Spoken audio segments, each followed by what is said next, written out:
Mampir ke Palembang untuk istirahat sebelum melanjut ke perjalanannya ke Danau Toba, Sumatera Utara, warga negara asing Rusia bernama Konstantin Basrov kehilangan sepeda motor sama kamera GoPro serta drone DJI. Ini kasus tersebut juru pendalaman Satreskrim Polrestabes Palembang.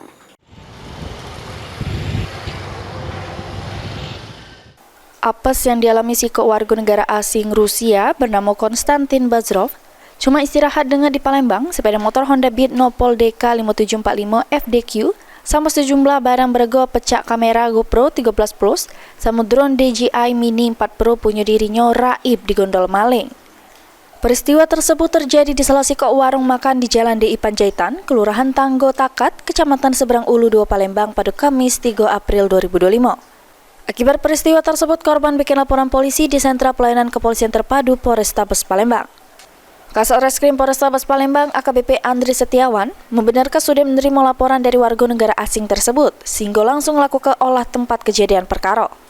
Maka dari itu, ini pihaknya sudah melakukan pendalaman, memeriksa kamera pengawas yang berada di sekitar TKP, yang mana dari rekaman tersebut teridentifikasi kalau pelakunya dewean, tapi pihaknya masih melakukan pendalaman lebih lanjut untuk nangkep pelaku. Korban ini sedang melaksanakan kegiatan liburan untuk di wilayah Indonesia. Perjalanannya dia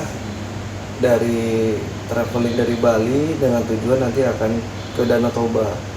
Maka dia mampir di Palembang untuk beristirahat.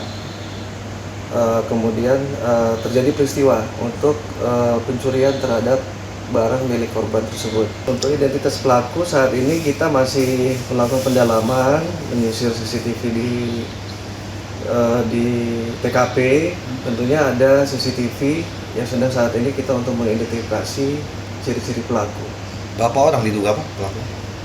Berdasarkan CCTV termonitor ada 1 orang, namun kita akan terus mendalami keterlibatan jika memang pelaku ada terindikasi lebih dari 1 orang. Heru Wahyudi, PAL TV.